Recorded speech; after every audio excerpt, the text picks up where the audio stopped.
শঙ্খধ্বনি উলুধ্বনির মধ্যে দিয়ে, ধামসা মাদলের মধ্যে দিয়ে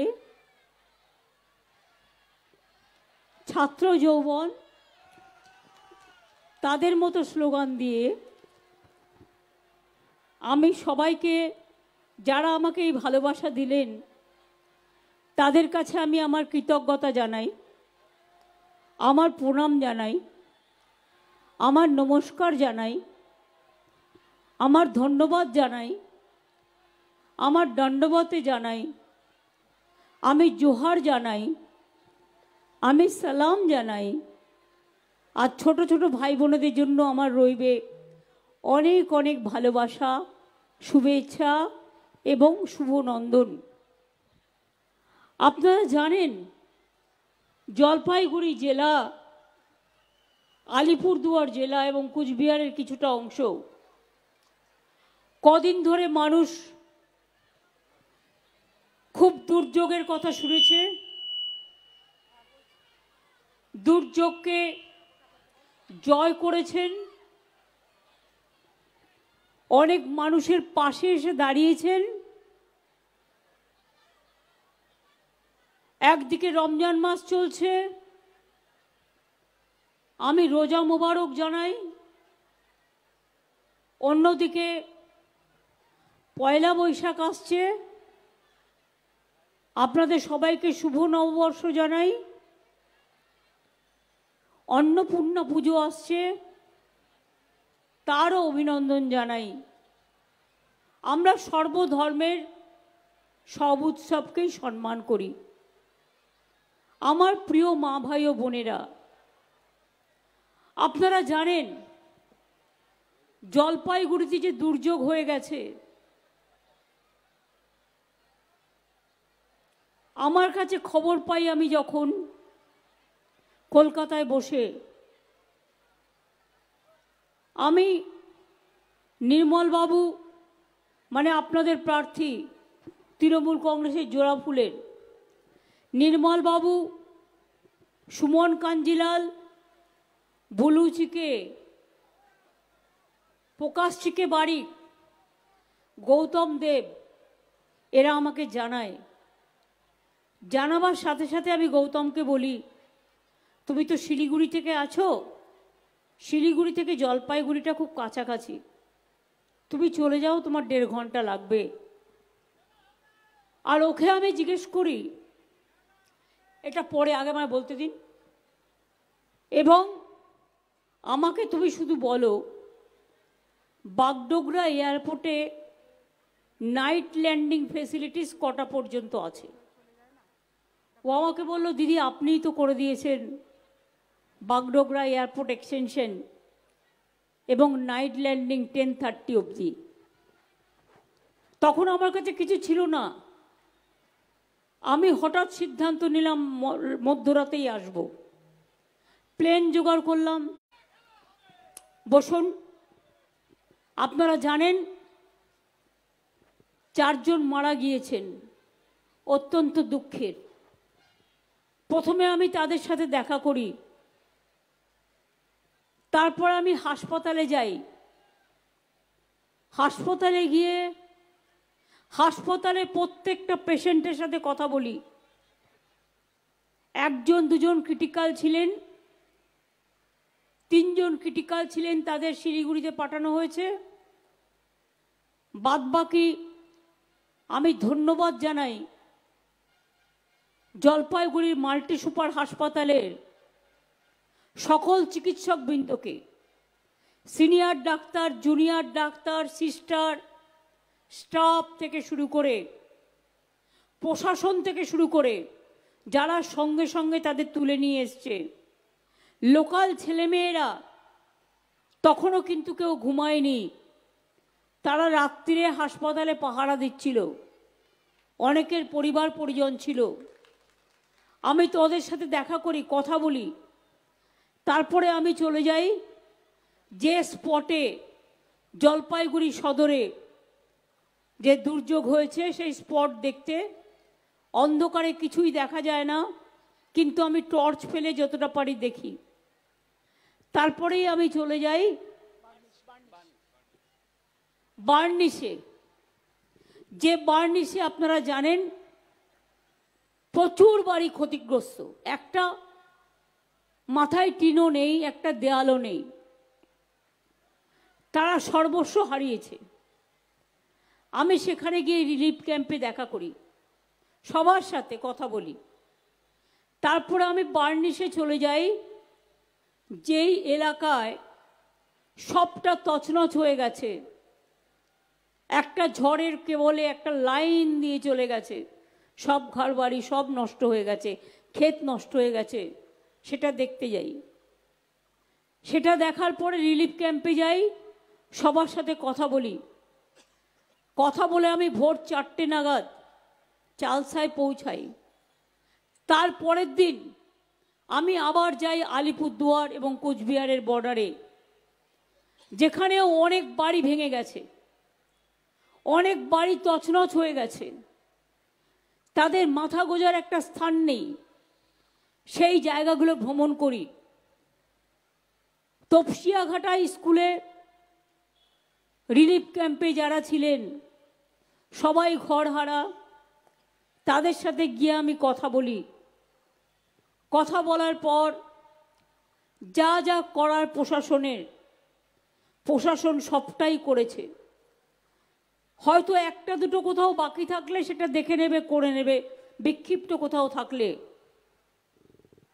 কিন্তু আমরা ইতিমধ্যেই নির্বাচন চলছে বলে তাই এমসিসি কোডের আওতায় আমরা আছি, তাই সব কিছুতেই ইলেকশন কমিশনের পারমিশন নিতে হবে। আর যদি ইলেকশন না থাকতো তাহলে আমি 1 সেকেন্ডে বাড়িগুলোর টাকা দিয়ে দিতাম। টাকা আমাদের আছে, টাকা প্রশাসন রেডিও রেখেছে, কিন্তু ইলেকশন কমিশনকে আমাদের চিঠি লিখে পারমিশন নেবার জন্য বলা হয়েছে। আমি ইলেকশন কমিশনের কাছে রিকোয়েস্ট করব, বিজেপির কথা শুনে দেরি করবেন না, মানুষগুলো আশ্রয়হীন অবস্থায় আছে, টাকাটা আছে, আপনারা পারমিশনটা শুধু দিন। টাকাটা আমি হাতে করে দেব না, আমার পার্টিও দেবে না, প্রশাসন টাকাটা দিয়ে আসবে। এতে বিজেপির আপত্তি কোথায়? বিপদে থাকে না, দুর্যোগে থাকে না, দুর্ভোগে থাকে না, আবার বড় বড় কথা বলে। ত্রাণ নিয়ে বঞ্চনা কোথায় হয়েছে? মানুষ যখন বিপদে পড়ে তখন সব মানুষকে একভাবে দেখতে হয়। আমরা কখনো বঞ্চনা করি না।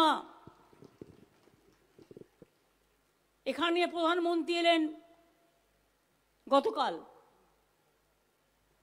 তিনি অনেক বিরুদ্ধে কথা বলেছেন, কিন্তু জলপাইগুড়ির কথা তো একবারও বলেননি। আলিপুরদুয়ারের মানুষগুলো এত বিপদে আছে, একবারও বলেননি। তখন কি মোদিকা গ্যারেন্টি কোথায় গেল? জায়গা ছিল না বলবার, ভুলেই গেছিল। কারণ টুইট তো পার্টি থেকে করে, আর আমি তো নিজে ফিজিক্যালি পৌঁছাই। এর আগেও জলপাইগুড়ির মানুষ জানেন, জলপাইগুড়ি সদরের মানুষ কিভাবে আপনাদের রাস্তায় জল উঠে আসতো। গৌতম দেবকে দিয়ে তখন 6 কোটি টাকা, 11 কোটি টাকা খরচ করে কালজনি নদীর ওই পাড়গুলো আমরা বাঁধিয়ে দিই, করলা নদী। এবং আপনারা জানেন 2 বছর আগে মালবাজারে যখন নদীর জলে হঠাৎ করে ভুটান থেকে আগত নদীর জলে অনেক মানুষ প্রাণ হারায়, আমি কিন্তু সেখানেও ছুটে এসেছিলাম এবং তাদের যা সাহায্য করার, তাদের পরিবার পরিজনের সাথে কথা বলার আমি কিন্তু করেছি। এটা আমার আজকের কাজ নয়, চিরকালের কাজ। জলপাইগুড়ির মানুষ, আপনাদের যদি আমি জিজ্ঞেস করি, আমাদের এই 12 বছরে আমরা যা কাজ করেছি, আর বিজেপির লোকেরা শুধু জিতে গেছে, এমপি ইলেকশনে বারবার, এমএলএতেও অনেক সিট নিয়ে গেছে, কিন্তু বলুন তো আজ পর্যন্ত একটা কাজ করেছে? জলপাইগুড়ি সার্কিট বেঞ্চ আমরা করেছি, টাকা পয়সা আমরা দিয়েছি, কোর্ট পারমিশন দিয়েছে। জলপাইগুড়ি জেলা হসপিটাল আমরা করেছি, মেডিকেল কলেজ আমরা করেছি, বিশ্ব বাংলা ক্রীড়াঙ্গন কেন্দ্র আমরা করেছি, উত্তর কন্যা রাজ্যের সেক্রেটারিয়েট আমরা করেছি, ভোরের আলো আমরা করেছি, বেঙ্গল সাফারি আমরা করেছি, বানারহাট ক্রান্তি নতুন ব্লক আমরা করেছি, জয়ী সেতু আমরা করেছি, ইউনিভার্সিটি ক্যাম্পাস আমরা করেছি, পঞ্চান বর্মন নামে ইউনিভার্সিটি আমরা করেছি, পঞ্চানন বর্মন নামে খালসামারিতে আর একটা ইউনিভার্সিটি ক্যাম্পাস হচ্ছে। রাজা আপনারা জানেন চিল্কা রায়ের বড় মূর্তি করে দিতে বলেছিল, তাও করে দিয়েছি। রাজবংশী একাডেমি করে দিয়েছি, কামতাপুরী একাডেমি করে দিয়েছি, মাইনরিটি একাডেমি করেছি, বোর্ডেও অনেকগুলো বোর্ড করে দিয়েছি। এবং শুধু তাই নয়, কত টুরিস্ট কটেজ তৈরি হয়েছে, তরাই ডুয়ার্সে হোমসে কত তৈরি হয়েছে, হিন্দি কলেজ বানারহাটে করে দিয়েছি, মাটিগাড়া ফাঁসি দেওয়া ওখানেও আছে। বাকিটা কি আছে? আইটিআই করে দিয়েছি, পলিটেকনিক করে দিয়েছি, জলপাইগুড়ি রাস্তা ভুটান এবং বাংলাদেশ রাস্তায় যাওয়া যায় সেটাও আমরা করে দিয়েছি। অনেক দিন কাজ বন্ধ ছিল, একটু দেরি হয়েছে, ধূপগুড়িতে একটা প্রবলেম ছিল আর ইসলামপুরে একটা প্রবলেম ছিল, সেটাও করে দিয়েছি। ধূপগুড়িতে যখন আমি আমাদের প্রার্থী করলাম নির্মল বাবুকে, তিনি মানুষকে কথা দিয়েছিলেন যদি আমি জিতি আমি ধূপগুড়িকে সাব ডিভিশন আমরা করিয়ে দেব। আমাকে বললেন, মানুষ জেতালেন, মানুষ কথা দিয়েছে মানুষকে, আমি সঙ্গে সঙ্গে ধূপগুড়ি সাব ডিভিশন করে দিলাম, বানারহাট ক্রান্তি ব্লক করে দিলাম, ধূপগুড়ি মহকুমা করে দিলাম। এবার আপনারা জানেন বেঙ্গল সাফারি থেকে শুরু করে 100 বেডের হসপিটাল থেকে শুরু করে চ্যাংরাবান্ধা রেল লাইন কে করেছে? চ্যাংরাবান্ধা মালবাজার আমি করেছিলাম। জলপাইগুড়ি ঝগিগোপা ময়নাগুড়ি কে করেছে? আমি করেছি। আলিপুরদুয়ার নতুন স্টেশন কে করেছে? আমি রেল মিনিস্টার হিসেবে টাকা দিয়েছি। জলপাইগুড়ি স্টেশন করেছি, নিউ জলপাইগুড়ি করেছি।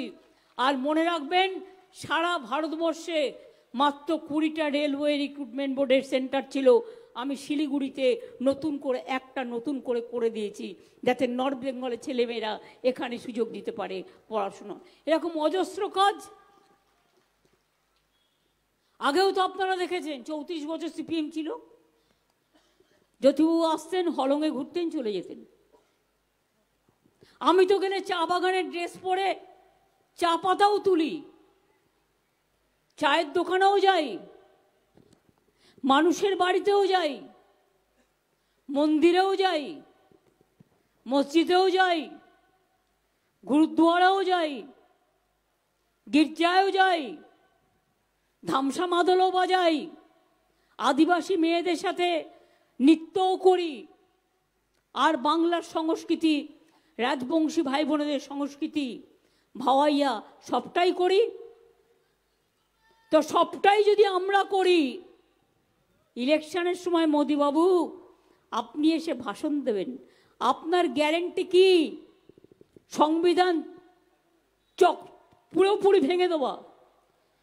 আম্বেদকরের নাম যাতে না থাকে, বিরসা মুন্ডার নাম যাতে না থাকে, গান্ধীজির নাম যাতে না থাকে, নেতাজির নাম যাতে না থাকে, রবীন্দ্রনাথের নাম যাতে না থাকে, নজরুলের নাম যাতে না থাকে, পঞ্চানন বর্মার নাম যাতে না থাকে, আরও বিশিষ্ট অনেক মানুষ আছে বিভিন্ন জেলায়, সংস্কৃতিপ্রেমী মানুষ। ভারতবর্ষের সংস্কৃতি শেষ করে দিয়েছে, দেশটাকে বিক্রি করে দিয়েছে। গ্যাসের দাম কত? আবার নির্বাচন হয়ে যাবে, গ্যাস বেলুনের মতো বাড়বে।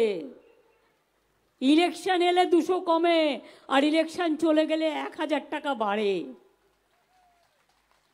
আজকে জিনিসপত্রের দাম কত, এটা রাজ্য সরকারের নয়, এটা মোদি সরকারের কাজ।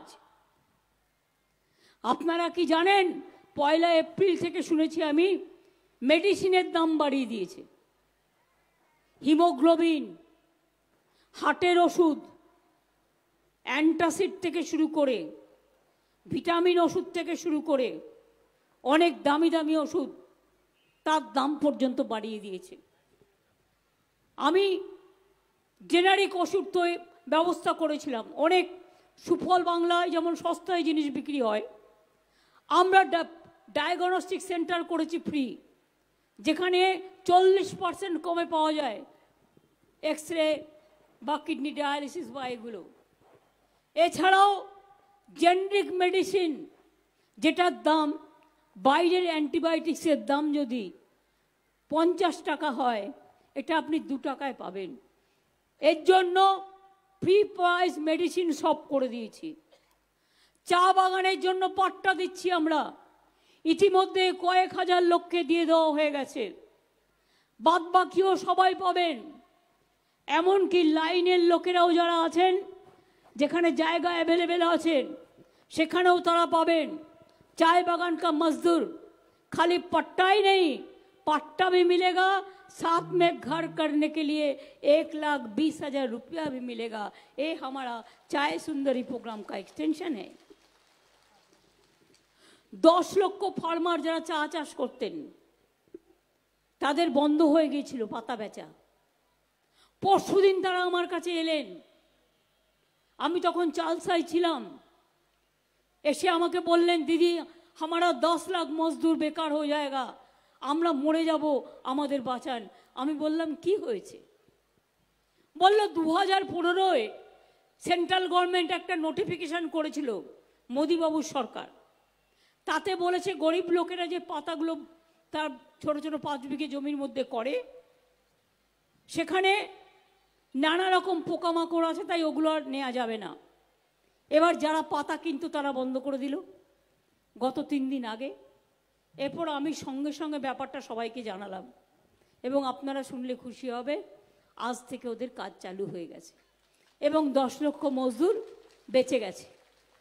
আমি খুশি, আমি তাদের সব পরিবারকে অভিনন্দন জানাচ্ছি এবং যদি কিছু সংশোধন করতে হয় তার জন্য 2 বছর সময় দেওয়া উচিত বলে আমি মনে করি এবং সেক্ষেত্রে আমরা করে দেব। চিংড়ি মাছ নিয়ে দীঘা থেকে অনেক চিংড়ি মাছ যায়, আমাদের সাগর থেকে যায়, সেই চিংড়ি মাছ নিয়েও একটা প্রবলেম হয়েছিল, তারপরে কিছুদিন বন্ধ ছিল, আমরা সেটাও রেকটিফাই করে আমরা সমাধান করে দিয়েছি। এরকম অনেক কাজ আমরা করেছি। আমরা কাজ করি আর এরা ভাষণ দেয়। আজকে আমার সাথে এখানে অনেক অনেক নেতা নেত্রীরা আছেন। আমি সব গ্রাম সেবা, সব পঞ্চায়েত সমিতি, সব জেলা পরিষদ, সব মিউনিসিপ্যালিটি, সব ব্লক প্রেসিডেন্ট, সব জেলা প্রেসিডেন্ট, কর্মাধিকারী, স্টুডেন্টস ফান্ড থেকে শুরু করে, ইউথ ফান্ড থেকে শুরু করে, মাইনরিটি থেকে শুরু করে, schedule caste schedule tribe OBC থেকে শুরু করে আমি সবাইকে অনেক অভিনন্দন জানাচ্ছি। আজকে আমার সাথে নির্মল বাবু যেমন আছেন, নির্মল চন্দ্র রায়, মনে রাখবেন যে মানুষটা 3 মাসের মধ্যে ধূপগুড়ির চেহারা বদলে দিতে পারেন, তিনি যদি যেতেন 6 মাসের মধ্যে বাদবাকি কাজগুলো আমি করে দেব। মহুয়া গোপে আছে, খগেশ্বর রায় আছে, ভোরের আলো তো ওর ওখানেই আমি করে দিয়েছি। কি করে ভোরের আলো করেছিলাম জানেন? জানেন না। 2011 সালে আমি ইলেকশনের সময় ইসলামপুরের একটা রাস্তা দিয়ে ভেতর দিয়ে আসছিলাম, গাজলডোবার পাশ দিয়ে। আমার জায়গাটা খুব পছন্দ হয়ে গেল। আমি বুঝতে পেরেছিলাম আমাদের সরকার আসবে। আমি আমার যে স্মার্ট প্যান্টপ ছিল আমি তাতে পুরো ছবিটা তুলে নিয়েছিলাম। এরপর যে ইলেকশন হয়ে গেল, আমি তদানীন্তন ফাইন্যান্স মিনিস্টার অমিত মিত্রকে ডাকলাম, ডেকে বললাম, এই দেখুন এটা গাজলডোবা আছে, এটা ভোরের আলো হবে। বললেন কি করে হবে? আমি বললাম কেন হবে না, একদিকে লেক আর একদিকে পাহাড়, অন্যদিকে কত পাখির কিচিরমিচির ডাক, কালিম্পং কাছে, জলপাইগুড়ি কাছে, শিলিগুড়ি কাছে, এটা করতে হবে। তারপরে দেখুন আমরা কটেজ করে দিয়েছি, আমরা হেলিপ্যাড করে দিয়েছি। আমরা শিলিগুড়ি থেকে যখন আমি গিয়েছিলাম আমার 1.5 ঘন্টা টাইম লেগেছিল, তারপরে আমরা একটা ফ্লাইওভারও করে দিয়েছি যাতে 45 মিনিটের মধ্যে পৌঁছে যায়। এবং আপনারা শুনলে খুশি হবেন, ওখানে ইন্দ্রনীল জানেও ট্যুরিজম মিনিস্টার আগেই সিদ্ধান্ত হয়েছে আরও 3-4টে বড় বড় প্রোগ্রাম ওখানে হচ্ছে, অর্থাৎ আরও প্রায় 100-150 কটেজ তৈরি হবে, কারণ লোকে গিয়ে জায়গা পায় না। যুব নিবাস থেকে শুরু করে সব করা হয়েছে। কোথায় করা হয়নি? চালসা ডেভেলপড হয়নি, মেখলিগঞ্জ ডেভেলপড হয়নি, মেখলিগঞ্জের ওই যে হিলি বর্ডার তিস্তার, হলদিবাড়ি ডেভেলপমেন্ট বর্ডার, চ্যাংড়াবান্ধা মালবাজার 1966 সালে বন্ধ হয়ে গেছিল, সেগুলোকে টোটাল করে দিয়েছিলাম আমি। এখানেও 2টো নতুন সরকারি ইন্ডাস্ট্রিয়াল পার্ক হচ্ছে, ডাবগ্রাম, আমবাড়ি, ফালাকাটা। রাজ্য সরকারের সহায়তায় 3টি প্রাইভেট ইন্ডাস্ট্রিয়াল পার্ক, ফুলবাড়ি, শিল্পব্রত, শিল্পাঙ্গন হচ্ছে। এখানে 22,000 লোক কাজ করে এমএসএমই সেক্টরে। এছাড়াও মনে রাখবেন, ভুটান, বাংলাদেশ, নেপাল কানেক্ট করার সাথে সাথে ইন্ডিয়া, আমরা রক্তি নদীর সেতুও করে দিয়েছি। এরকম জলপেশ শিব মন্দির আপনারা তো গেছেন, 5 কোটি টাকা দিয়েছি ওটা ডেভেলপমেন্ট করবার জন্য। দুর্গেশ নন্দিনী মন্দির সেটাও করে দেওয়া হয়েছে। এরকম দেবী চৌধুরানী, অনেক কাজ আছে। পরশুদিনও আমি আলিপুরদুয়ার থেকে ফেরার পথে একটা মহাকাল মন্দির আছে, কোনো প্রাইভেট লোকের, কিন্তু আমি গিয়েছিলাম। তার থেকেও বড় কাজ কি বলুন তো? মনে রাখবেন, চিলা রায়ের যে মূর্তি আমরা করে দিয়েছি, এটা আমাকে কুচবিহারের মানুষ ডিমান্ড করেছিল। 8 ফুট উঁচু প্রায় চিলা রায়ের মূর্তি আমরা করে দিয়ে তাকে সম্মান জানিয়েছি। জিতেন রায় মেডিকেল কলেজ তার নামে হয়েছে, বিরসা মুন্ডা কলেজ, পঞ্চানন বর্মা ইউনিভার্সিটি, বাকি কিছু নেই। আমরা রাজবংশীদের জন্য 200 স্কুল কুচবিহারে করে ফেলেছিল, করে দিয়েছি। আমি আলিপুরদুয়ারে, জলপাইগুড়িতেও বলেছি, যারা সাদ্রি ভাষায় কথা বলেন সিলেবাস তৈরি করুন, আপনাদের জন্য দরকার হলে আমরা 100 স্কুল করে দেবো, কারণ এটা বাজেটে বলা আছে। কোনটা আপনারা পান না মা বোনেরা বলুন তো? মোদি আপনাদের কি দেয়? বিজেপি আপনাদের কি দেয়? শুধু ভাষণ দেয়, ভাওতা দেয়, মিথ্যা কথা বলে, অত্যাচার করে, অনাচার করে, মেয়েদের ওপর অত্যাচার করে, আর দেয় কি দেয়? ক্যা দেয়, ক্যা ক্যা, আপনি বিদেশি হয়ে যাবেন তাই। আর কি দেয়? এনআরসি দেয়, আপনাকে খুন করে অথবা আপনাকে তাড়িয়ে দিয়ে আপনাকে ডিটেনশন ক্যাম্পে আসামের মতো রেখে দেবে। মনে রাখবেন, আমরা থাকতে আমি কেউ করতে দেবো না, এনআরসিও করতে দেবো না, টুফা করতে দেবো না। প্রয়োজনে দেব মোরা 1 নদী রক্ত, হোক না পথের বাধা প্রস্তর শক্ত। লড়েंगे करेंगे जीतेंगे और बीजेपी को हराएंगे, ये हमारा एक ही काम है। ইতিহাস ভুলিয়ে দিয়েছে। ইতিহাসে গান্ধীজির আর পাত্তা নেই, নেতাজির পাত্তা নেই। রবীন্দ্রনাথের বাড়ি নাকি শান্তিনিকেতনে বলে, জোড়াসাঁকো ঠাকুর বাড়ি। আপনারা জানেন বিদ্যাসাগরের মূর্তি কিভাবে ভেঙেছিল এরা। এরা কত অন্যায় করেছে, কত অত্যাচার করেছে। আর দুর্নীতির কথা বলে, পঞ্চায়েত তো সব রাজনৈতিক দলের আছে, আমাদের একা নয়। মনে রাখবেন, বিজেপিরও অনেক পঞ্চায়েত আছে, তারা ধোয়া তুলসী পাতা নয়। কেউ যদি কোথাও অন্যায় করে থাকে, আমরা তার টাকা ফিরিয়ে দিয়েছি এবং তার বিরুদ্ধে শাস্তি দিয়েছি। কিন্তু এবার মোদিবাবু বলুন, আপনি 355টা টিম বাংলাকে বেইজ্জত করবার জন্য পাঠিয়েছেন। তারপরেও আজ 3 বছর 100 দিনের কাজের টাকা আমাদের কেন নেই? আমরা 1 নম্বরে ছিলাম ভারতবর্ষে। হিংসা। গ্রামীণ আবাস যোজনায় 3 বছর ধরে বাড়ি দেয় না। আমরা 42,000 বাড়ি আগে করে দিয়েছি, আর 11 লক্ষ বাড়ির লিস্ট দিয়েছি। সেই লিস্ট নিয়ে লজ্জাও করে না। এদের তো একটা কান কাটা নয়, 2টো কানই কাটা। কিরকম বলুন তো? এই দেখুন একটা দরখাস্ত দেখাচ্ছি। বিজেপি কল সেন্টার থেকে ফোন করে বলছে লিস্টটা আমাদের দেওয়া, আমরা স্কুটিনি করে 11 লক্ষ নাম পাঠিয়েছি আবাস যোজনার জন্য, বাংলার বাড়ি। বলছে आप बीजेपी कॉल सेंटर में नाम लिखाओ तो चुनाव का बाद आपको मिलेंगे। আমি ওদের বলি, ওরে হরিদাস, তোরা মিথ্যে কথা বলে যা, আমরা বাজেটে বলেই দিয়েছি আমরা মে মাসের পর থেকে ওটা দিয়ে দেবো। তার কারণ তোদের ভিক্ষা আমরা চাই না, তোদের দয়াও আমরা চাই না, আমরা মানুষকে ভালোবাসি, মানুষই আমাদের গ্যারেন্টি। অত্যাচার, অনাচার আর সাথে রয়েছে ভ্রষ্টাচার। বড় বড় কথা বলে।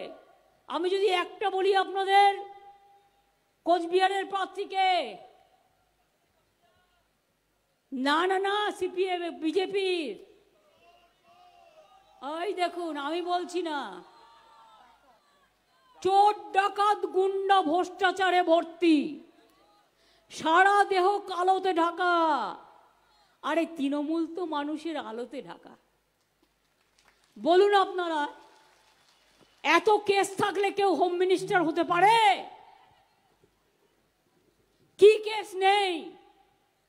মার্ডার কেস থেকে শুরু করে, দাঙ্গার কেস থেকে শুরু করে, ভাওতার কেস থেকে শুরু করে, গুন্ডামির কেস থেকে শুরু করে, ডাকাতির কেস থেকে শুরু করে, চিটিংবাজের কেস থেকে শুরু করে, তাকে আদর করে মোদিবাবু বলছেন दुर्नीतिबाज को हम चुन चुन के देखेगा। क्या देखेगा? पहले अपना घर को देखो, पहला बीजेपी को देखो। যে বিজেপি করবে সাদা, আর তৃণমূল লড়ছে বলে তৃণমূল কালো। আরে তোমার কাছে তৃণমূল কালো হতে পারে, তৃণমূল তো জ্বালবে মানুষের আলো, এটা মাথায় রাখবে। আর বিজেপি একটা ভাওতাবাজ পার্টি, একটা ঝুমলা পার্টি, একটা অত্যাচারী পার্টি। সন্দেশখালি নিয়ে বলেছেন, সন্দেশখালিতে একটা মা বোনও মারা যায়নি। আমি চাই না কেউ মারা যাক। আমার কাছে কিছু কমপ্লেন এসেছিল, অ্যারেস্ট করিয়েছি। আমার কাছে যখন কমপ্লেন আসে, ওটাও বিজেপি কায়দা করে করেছিল, এবং আমরা কিন্তু তাতে আমাদের লোককে অ্যারেস্ট করেছি। আমরা তাদের জায়গা যে যেটুকু নিয়েছিল ফেরত দিয়ে দিয়েছি। আমরা তাদের জমি জায়গা যদি কেউ লোকালি পঞ্চায়েত থেকে করে থাকে সব ফেরত দিয়ে দিয়েছি। কিন্তু মোদিবাবু আপনি বলুন, সাক্ষী যে দেশের হয়ে কুস্তি লড়ে আন্তর্জাতিক পুরস্কার পেল, আপনি তাকে যে অত্যাচার করলো, তাকে দলের নেতা করে দিলেন, কি অ্যাকশন নিয়েছেন? একটা এফআইআর করেছেন? জিজ্ঞেস করুন, বিলকিসকে যখন হত্যা করা হয় আপনি কি নাক ডেকে ঘুমোচ্ছিলেন? হাতরাসে যখন অত্যাচার হয় দলিতদের ওপর, মুসলিমদের ওপর, মা বোনদের ওপর, তখন কি আপনি কুম্ভকর্ণ হয়েছিলেন? নাকি এনআরসির নাম নিয়ে আসামে যখন 19 লক্ষ লোকের নাম বাদ দেওয়া হয়, 200-300 লোক মারা যায়, তখন আপনি নাক ডাকছিলেন? আজকে কে, আগে নিজে করুন না কে অ্যাপ্লিকেশন, সঙ্গে সঙ্গে আপনি বিদেশি হয়ে যাবেন। বিদেশি মানে ডিটেনশন ক্যাম্প। আর ডিটেনশন ক্যাম্প মানে, শুনুন, ওরা যে এম্পাওয়ারমেন্ট কমিটিটা করেছে তাতে এনআরসির লোক রেখে দিয়েছে। এই সেন্সাসের লোক কেন রেখেছে? তার কারণটা হচ্ছে, ক্যাটা হচ্ছে মাথা আর এনআরসি হচ্ছে লেজা। যেই ক্যাতে পা দিলেন আপনি এনআরসি হয়ে গেলেন, আর এনআরসি যেই আপনি হয়ে গেলেন সঙ্গে সঙ্গে দেশ থেকে বিদায় হয়ে গেলেন। এবার আপনাকে বাংলাদেশ থেকে আপনাকে নিয়ে আসতে হবে 50 বছর আগেকার আপনার বাবা মার সার্টিফিকেট পারবেন আনতে? আমরা তো কেউ কে নই, আমরা তো কেউ এনআরসি নই, আমরা সবাই নাগরিক।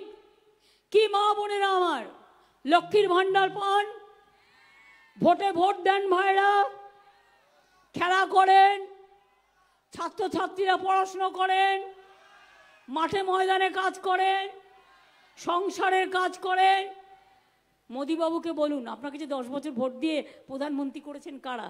আমরা যদি নাগরিকই না হই তাহলে আমাদের ভোটটা নিলেন কি করে? মুখ্যমন্ত্রী, প্রধানমন্ত্রী, পঞ্চায়েত, জেলা পরিষদ সবই তো কর্পোরেশন, সবই তো গণতন্ত্রের ভোটে হয়। আপনি গণতন্ত্রটাকে হত্যা করে দিচ্ছেন। আর একদিনে 147 জন এমপিকে সাসপেন্ড করে 39টা আইন পাশ করে নিয়েছে। তাতে হজবরল কে আছে কিচ্ছু জানি না। আইনে বলছে যে কোনো সময় যে কোনো কাউকে ধরবে, জীবনের জন্য তাকে আর বেরোতে দেবেন না, কোনো বিচার পাবেন না। গণতন্ত্রের বাণী নীরবে নিভৃতে কাঁদবে। আজকে দেখেছেন দিল্লির মুখ্যমন্ত্রীকেও অ্যারেস্ট করে রেখে দিয়েছে, আমাদেরও কেষ্টকে অ্যারেস্ট করেছে, আমাদেরও অনেক কর্মীকে অ্যারেস্ট করেছে। কদিন আগে মুসলিম দেখলেই গা কাঁপে একটু ওদের বেশি দেখায়। রামনবমী নিয়ে একটা নিজেরাই দাঙ্গা করলো, তাতে এনআইএ কে পাঠিয়ে দিয়েছে। আমার কাছে ডকুমেন্ট আছে, বিজেপির নেতা জিতেন তিওয়ারি এনআইএ এসপির সাথে মিটিং করছে, আমরা তার কমপ্লেন পাঠিয়েছি, মনে রাখবেন। এখানকার বিজেপি নেতারা বলে দেবে ওর বাড়িতে গিয়ে ইনকাম ট্যাক্স রেড করো, ওর বাড়িতে ইডি করো, ওর বাড়িতে সিডি করো। আর তৃণমূল কংগ্রেস করলে সব চোর, আর তুমি মহারাজ সাধু হলে আজ আমি আজ চোর বটে। তোমার পকেট ভর্তি কালো টাকায়, তোমার সারা শরীর ঢেকে গেছে কালো টাকায়। মনে রাখবেন, ওয়াশিং মেশিনের নাম শুনেছেন তো? কাপড় কাচে আগে নির্মা দেখাতো, ওয়াশিং পাউডার নির্মা মাখলেই সাদা হয়ে যায়। একটা কালোকে আপনি ঢুকিয়ে দিন মেশিনে, সাদা হয়ে বেরিয়ে আসবে। বিজেপি করলেই Bhajpa washing machine, washing machine Bhajpa, washing machine Bhajpa, washing machine Bhajpa. আর এদের সাথে জুটেছে সিপিএম, কংগ্রেস আর একটা মুসলিম পার্টি। আমি আপনাদের বলি, তৃণমূল কংগ্রেস ইন্ডিয়ান অ্যালায়েন্সের সাথে দিল্লিতে আছে। দিল্লিতে তৈরি করব আমরাই, বাংলায় পথ দেখাবে। কিন্তু এখানে আমাদের লড়াই করতে হচ্ছে সিপিএম এর বিরুদ্ধে, কংগ্রেসের বিরুদ্ধে, বিজেপির বিরুদ্ধে। আর ওই নতুন গজিয়ে ওঠা বিজেপির সাকরেদ, ওই একটা মুসলিম পার্টি আছে তার সাথে। সুতরাং আপনারা দয়া করে ভোটটা ভাগ করবেন না।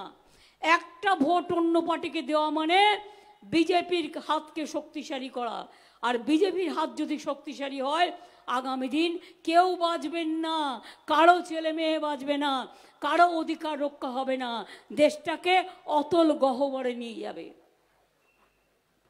দেখলেন তো সৎপাল, মানে ভাগ্যের কি অদৃষ্ট পরিহাস। যিনি গভর্নর ছিলেন তখন জম্মু কাশ্মীরে, তিনি বলে দিলেন পুলওয়ামা ঘটনা তো আসলে পুলওয়ামা নয়, এত লোক জীবন দিল, আমরা সবাই শোক করলাম, আমরা দেশকে ভালোবাসি বলে। আর তারপরে গভর্নর বলে দিচ্ছে এটা তো সাজানো ঘটনা, বললেন বলে তার বাড়িতে গিয়ে আবার রেড করে এলো। প্রতিবারই কিছু না কিছু করতে হবে, আর কিছু করতে না পারলে আপনার বাড়িতে ছাড় পোকা ঢুকিয়ে দেবে, যাতে কুটুস কুটুস করে কামড়ায়। তাই আপনাদের বলবো, খেলা হবে।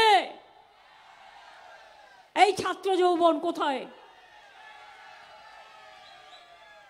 মা বোনেরা লক্ষ্মীর ভান্ডার পেতে শুরু করেছেন তো? 500 টাকাটা 1000 পাচ্ছেন তো? কয়েকটা বাকি আছে, আস্তে আস্তে স্ক্রুটিনি করা হচ্ছে। আর 60 বছর যাদের হয়ে গিয়েছিল তারাও কিন্তু 6 লাখ আছে সংখ্যায়, তারাও কিন্তু লক্ষ্মীর ভান্ডার পাবেন। তার কারণ আমরা বলে দিয়েছিলাম যতদিন বাঁচবেন ততদিন পাবেন। এটা ওদের নয়, এটা আমাদের প্রোগ্রাম। আমি দেখছি মালদার একটা এমপি দেয়াল লিখছে, বিজেপির এক্স এমপি, 3000 টাকা পেতে গেলে লক্ষ্মীর ভান্ডার, ওনাকে ভোট দিন। হরিদাস, 1 পয়সা দেবার ক্ষমতা নেই, আর প্রোগ্রামটাই তোর নয়, তা তুই দিবি কোত্থেকে? এত মিথ্যা, এত মিথ্যাচার, এত দুরাচর, এত দুর্যোধন দুঃশাসনের দল, এত রাবণের দল। শুধু দাঙ্গা লাগানো এদের কাজ, সংকট করা কাজ, মানুষ মরা কাজ, মহিলাদের বিয়োজ্জত করা কাজ। আর আজকে সারা পৃথিবী বলছে বেকার সংখ্যা সবচেয়ে বেশি ভারতবর্ষে। মোদি কাউকে চাকরি তো দেয়নি, উপরন্ত সব কেড়ে নিয়েছে। 2 কোটি লোককে চাকরি দেবো বলেছিল, কেউ পায়নি। 15 লক্ষ টাকা করে ব্যাংক অ্যাকাউন্টে দেবে বলেছিল, কেউ পেয়েছেন? কি মা বোনেরা 1 লক্ষ পেয়েছেন? 2 লক্ষ পেয়েছেন? 3 লক্ষ পেয়েছেন? 4 লক্ষ পেয়েছেন? 5 লক্ষ পেয়েছেন? 6 লক্ষ পেয়েছেন? 7 লক্ষ পেয়েছেন? 8 লক্ষ পেয়েছেন? 9 লক্ষ পেয়েছেন? 10 লক্ষ পেয়েছেন? তাহলে 15 লক্ষটা আসবে কোত্থেকে? 1 টাকাও দেয় নাই। ভোটের সময় লুকিয়ে লুকিয়ে কিছু টাকা দেবে। মনে রাখবেন, ওটা ওদের টাকা নয়, পাপের টাকা, আপনার টাকা। টাকার পরিবর্তে ভোট দেবেন না। আপনাদের সম্মান সবচেয়ে বড়, নিজস্বতা সবচেয়ে বড়, একটা মা মহিলার শঙ্খধ্বনির আওয়াজ সবচেয়ে বড়, একটা ধামসা মাদলের আওয়াজ সবচেয়ে বড়, একটা গরিব মানুষের ক্ষমতা সবচেয়ে বড়। তাই এগিয়ে আসুন আমার ছাত্র যৌবন। আপনাদের জন্য রইল অনেক অভিনন্দন, আপনাদের জন্য রইল শুভনন্দন, আপনাদের জন্য রইল হৃদয়ের প্লাবন। ভালো করে কাজ করুন, মাথা তুলে দাঁড়ান। মা বোনেদের বলবো, মা বোনেরা আজকে আপনারা গর্বিত। মেয়েরা কন্যাশ্রী পাচ্ছে, কেউ শিক্ষাশ্রী পাচ্ছে, কেউ সবুজ সাথী সাইকেল পাচ্ছে, কেউ স্মার্টফোন পাচ্ছে। ওরা বিশ্বজয় করবে আগামী দিন। গর্ব করুন মায়েরা। বিয়ে না হলেও 25,000 টাকা পাচ্ছে। স্মার্টফোনও আগামী বছর 11 ক্লাস থেকে দেওয়া হবে। সব পাবেন, চিন্তা করার কোনো কারণ নেই। 6,84,000 কোটি টাকা রাজ্য থেকে নিয়ে গেছে আমাদের সেন্ট্রাল গভর্নমেন্ট, মোদিকা গ্যারেন্টি। আর আমাদের কত টাকা দেয়নি, পাওনা আছে? 1,84,000 কোটি টাকা রেখে দিয়েছে চেপে, দেয় না। মাছের তেলে মাছ ভাজবে, তাও দেয় না। আমাদের টাকা মেরে করছে ফাঁকা। বাংলাকে বঞ্চনা করো, বাংলাকে লাঞ্ছনা করো, বাংলাকে বদনাম করো, এটাই ওদের কাজ। আর আমাদের কাজ বাংলাকে মাথা উঁচু করে দাঁড় করানো। উত্তরবঙ্গে সারা পৃথিবীর লোক আসুক, আমি চাই। সারা বাংলায় সারা পৃথিবীর লোক আসুক, আমরা চাই। এবং আমরা চাই বাংলার মাটি, বাংলার জল, বাংলার বায়ু, বাংলার ফল পূর্ণ হোক, পূর্ণ হোক, পূর্ণ হোক। হে ভগবান, সারে জাহা সে আচ্ছা হিন্দুস্তান হামারা। মনে রাখবেন, একই বৃন্তে 2 কুসুম। হিন্দু মুসলমান, একজন তার জয়মণি, আরেকজন তার প্রাণ। জহর, জয় জহর প্রোগ্রামও আমাদের আছে, তপশিলি বন্ধুও আছে, সব প্রোগ্রাম আছে। যতটা পেরেছি ততটা করতে পেরেছি। আগামী দিন আবার যদি টাকা জোগাড় করতে পারি, আবার দেখব। বিশ্বাস আছে তো? ভরসা আছে তো? আমি কোনোদিন মানুষকে ঠকাই নাই। আমি মনে করি কথা দিয়ে কথা রাখাটা কাজ। আমি মানুষকে ঠকানোর থেকে আমার মৃত্যু হওয়া ভালো। আমি যা বলি সেটা করি, এবং যেটা বললাম আজীবন সেটা করে যাব। তার কারণ মমতার গ্যারেন্টি মোদির গ্যারেন্টির মতো মিথ্যাচার নয়। মমতার গ্যারেন্টি মমতা নয়, মা মাটি মানুষ। এটা হচ্ছে মানুষের। আমি আমার প্রচার চাই না, আমি মামাটি মানুষের প্রচার চাই। মামাটি মানুষ ভালো থাকুক। অনেক অনেক ধন্যবাদ। জয় হিন্দ, বন্দে মাতরম, খোদা হাফেজ, ইনশাল্লাহ, জয় জোহার। খেলা হবে, খেলা হবে, খেলা হবে, জিততে হবে, জিততে হবে, জিততে হবে। ভোট হয়ে যাওয়ার পরেও যত মেশিনে চিক ঢোকাতে না পারে ভালো করে পাহারা দেবেন। আর বিজেপি যদি বলে তোকে 50 লাখ টাকা দিচ্ছি, আমাকে চিক ঢোকাতে দে, অন্ধকার করে দিয়ে, শুনবেন না, বলবেন এটা তোমার টাকা নয়, সঙ্গে সঙ্গে টাকাটা প্রশাসনকে জমা দিয়ে দেবেন। কিন্তু মনে রাখবেন, ওদের কাছে মাথা নত করবেন না। পাপে কখনো বাপেরেও ছাড়ে না, ধর্মের কল বাতাসে নড়ে, এটা মাথায় রাখবে। জয় বাংলা, জয় বাংলা, জয় বাংলা, জয় বাংলা, জয় বাংলা। আমার আগামীকাল তপনে, বালুরঘাটে এবং হেমতাবাদে, রায়গঞ্জে মিটিং আছে। আমি কালকে ওয়েদার যেহেতু একটু খারাপ থাকবে, তাই আমি এখনই রায়গঞ্জে বেরিয়ে যাচ্ছি। আবার আসবো আমি এখানে। আমি ঈদের পরে 6-7 আমি বাঁকুড়া, পুরুলিয়া করব। কাল আমি এখানে রায়গঞ্জ করব, হেমতাবাদ আর তপন।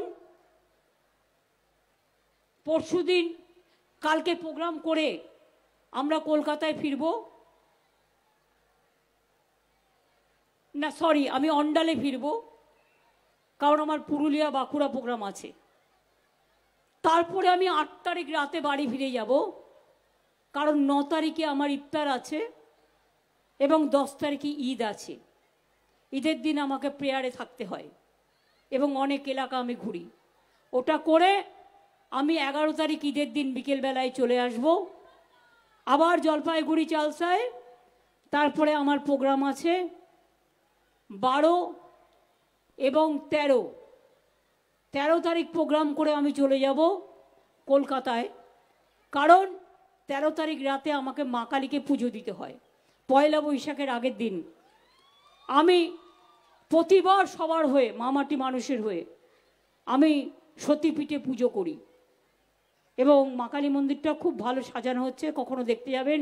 আবার পুরীতেও একটা জগন্নাথের বড় মন্দির করে দিচ্ছি, যেটা একদম পুরীর জগন্নাথ মন্দিরের সমান হাইট। ঠাকুর এসে গেছে, কাজও হয়ে গেছে, একটু বাকি আছে দীঘায়। এবং আবার আসবো, দেখা হবে 14 তারিখ বিকেলে আবার আসবো, 13 তারিখে গিয়েই 14 তারিখ বিকেলে আবার চলে আসবো। 15-16 আমার এখানে প্রোগ্রাম আছে করে। 16 তারিখে শিলিগুড়িতে মিছিলও আছে, ডাবগ্রাম ফুলবাড়িতেও আছে। 13 তারিখে, 16 তারিখ ময়নাগুড়ি করে আমি শিলিগুড়ি যাব। তারপরে এমনি কুচবিহারেও প্রোগ্রাম আছে, রাজবাড়িতে, ওই রাসবাড়ি করে আমি দিনাটা হয়ে গেছে করে আমি, দিনাটা তো হয়ে গেছে মনে হয়, আজকে ছিল না ওদের, আজকে তুফানগঞ্জে ছিল। দিনাটা আছে আর রাসবাড়ি আছে মনে হয়, করে আমি আবার আসাম যাব। আসামে আমাদের 4 জন প্রার্থী লড়াই করছে। ওরা যখন এনআরসি ক্যা নিয়ে বিপদে পড়েছিল, আমরা ওদের পাশে ছিলাম, তাই ওরা আমাদের আবেদন জানিয়েছে। তাই তৃণমূল কংগ্রেস ওখানে 4টে সিটে লড়াই করছে। সেই জন্য আমি 17 তারিখ শিলচর যাব, তারপরে আবার শিলিগুড়িতে ফিরে আসব। আমার উত্তরবঙ্গ, দক্ষিণবঙ্গ সবই আমার নিজের ঘরবাড়ি হয়ে গেছে। একদিন যাই আর একদিন আসি, একদিন যাই আর একদিন আসি। ভালো থাকবেন, সুস্থ থাকবেন, সুন্দর থাকবেন। আর সব নেতাদের বলে গেলাম, একসাথে ভালো করে কাজ করবার জন্য। আমি কোনো এক্সকিউজ শুনবো না। আমি কালো কেউ ফর্সা আমি দেখতে চাই না, আমরা সবাই সমান, এটা আমরা দেখতে চাই। মানুষ যাতে ভালোবাসে সেই কাজটা করতে হবে। অনেক অনেক ধন্যবাদ, নমস্কার। মা বোনেরা খুব ভালো থাকুন। যাবার আগে একটু শঙ্খধ্বনি, উলুধ্বনি হবে।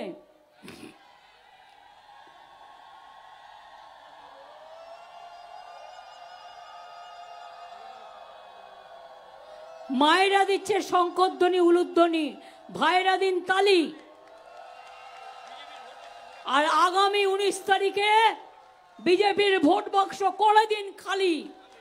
জয় বাংলা, জয় বাংলা, জয় বাংলা।